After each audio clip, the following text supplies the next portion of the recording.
Bonjour. Donc, dans ce cours-là, on va avoir une introduction sur la notion d'algorithmique. Donc, la première chose à avoir, c'est quoi un algorithme? La définition d'un algorithme. Un algorithme représente une séquence d'instructions, ou bien d'actions, avec un ordre logique qui permet de résoudre un problème donné. Donc, on ne peut pas avoir un algorithme sans avoir un problème. Donc, il faut bien comprendre le problème à résoudre afin d'écrire l'algorithme. Donc, pas d'algorithme sans problème. Un algorithme, il est lié toujours à un problème bien précis. Bien sûr, l'objectif de faire un algorithme, c'est de le traduire à un programme qui sera exécuté par un ordinateur. Et pour traduire un algorithme ou un programme, il faut choisir un langage de programmation. Par exemple, le langage Pascal, le C, C++, le Java, etc., etc. Une autre définition d'un algorithme, c'est un algorithme représente une séquence d'actions, bien d'instructions, logiquement ordonnées, qui transforme des données en entrée, c'est les inputs, vers des données en sortie, c'est les outputs. Ces derniers-là, ça veut dire les données en sortie, représentent la solution d'un problème à résoudre, ou bien d'un problème donné. Donc, un autre schéma de résolution d'un problème, c'est un problème, il est modélisé ou bien représenté par un ensemble de données.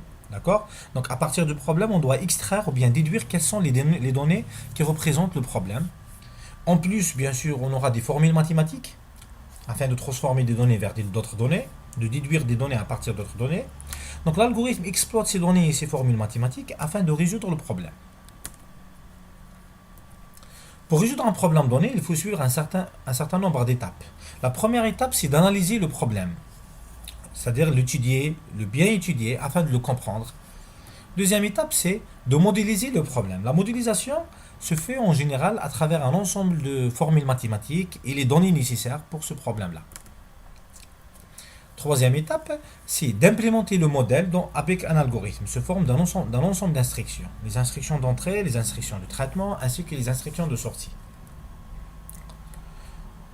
La quatrième étape, c'est traduire l'algorithme en un programme. Bien sûr, il faut choisir un langage de programmation. À la fin, bien sûr, on va obtenir les résultats en exécutant le programme par un ordinateur.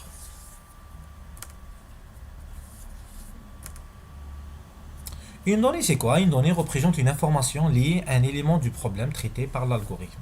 Par exemple, si je prends le problème ax plus b égale à 0, l'équation ax plus b égale à 0, équation de premier degré, donc on aura par exemple la donnée l'information a. La valeur de a, c'est une information. La valeur de b, c'est une autre information. X, c'est l'information à déduire. Tout ça, c'est des données. Donc, les données, ils peuvent être soit des variables, soit des constantes. Une variable, c'est un objet contenant une valeur pouvant être modifiée. Et une constante, c'est quoi? Pardon. Donc, avant de voir les constantes, dans l'exécution d'un programme, toujours une variable, elle est représentée par une zone mémoire dans la RAM. Par contre, une constante, c'est quoi? C'est un objet qui contient une valeur mais fixe. Elle ne peut jamais être modifiée. Chaque donnée, variable ou bien constante, manipulée par un algorithme, possède un nom unique, ce que nous appelons identificateur. Un identificateur, c'est une chaîne de caractères alphanumériques. Ça veut dire que ça contient des caractères alphabétiques de A jusqu'à Z et des caractères numériques de 0 jusqu'à 9. Bien sûr, en plus du caractère de trait souligné, le tiret 8. Et qui ne doit jamais commencer par un caractère numérique. Donc la première remarque concernant les identificateurs, c'est que même l'algorithme lui-même possède un nom unique. Donc même l'algorithme possède un identificateur. Donc lorsqu'on écrit un algorithme, on doit indiquer son nom à travers un identificateur. Deuxième chose, c'est qu'un identificateur est affecté à un seul objet. On ne peut jamais avoir deux objets différents qui ont le même identificateur. On ne peut pas nommer deux variables ou bien deux constantes différentes avec le même identificateur. Donc l'exemple suivant permet de nous montrer une série d'identificateurs, bien sûr qui ne sont pas toutes valides, qui sont pas tous valides. Donc on doit indiquer quels sont les identificateurs valides et non valides. Pour le premier 12x, il n'est pas valide puisqu'il commence par une lettre numérique, non, un caractère numérique, pardon. On doit écrire par exemple x12. Prix unitaire n'est pas valide à cause de l'espace. Hauteur mur n'est pas valide à cause du tiret 6, le moins, le signe du moins. A1, il est valide. D'accord? Un point d'interrogation B n'est pas valide à cause du point d'interrogation. Donc nous avons dit que les données, il y a deux catégories, les variables et les constantes. En général, pour les variables, on aura les données d'entrée, les données de sortie, ainsi que les données intermédiaires. Les données d'entrée, c'est les données que l'utilisateur doit fournir à l'algorithme. Il doit introduire à l'algorithme, ou bien on doit fournir à l'algorithme. Les données de sortie, c'est l'inverse, c'est les données que l'algorithme doit montrer à l'utilisateur. C'est les résultats de l'algorithme. Ça veut dire que la solution du problème traité par l'algorithme. Et les données intermédiaires, c'est des données utilisées par l'algorithme pour le traitement lié au problème.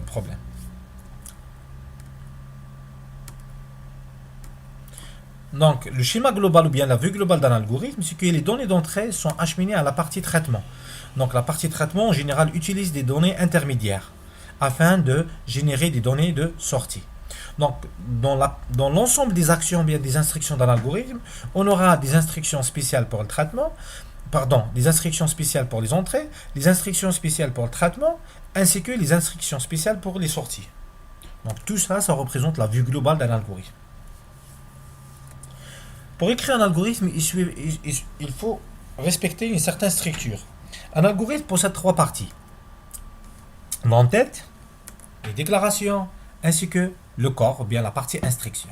L'entête, ça permet d'indiquer le nom de l'algorithme, ça veut dire l'identificateur. Dans la partie déclaration, on doit indiquer toutes les données nécessaires pour résoudre le problème. Et dans la partie instruction, on doit indiquer toutes les instructions qui sont ordonnées avec un ordre logique afin d'atteindre les résultats. Donc ces instructions, ils seront en général réparties en trois types: instructions d'entrée, instructions de traitement et instructions des sorties. Pour écrire un algorithme, on suit ce modèle-là. Donc algorithme, l'identificateur de l'algorithme, la partie déclaration, début, l'ensemble des instructions, la séquence d'instructions et fin.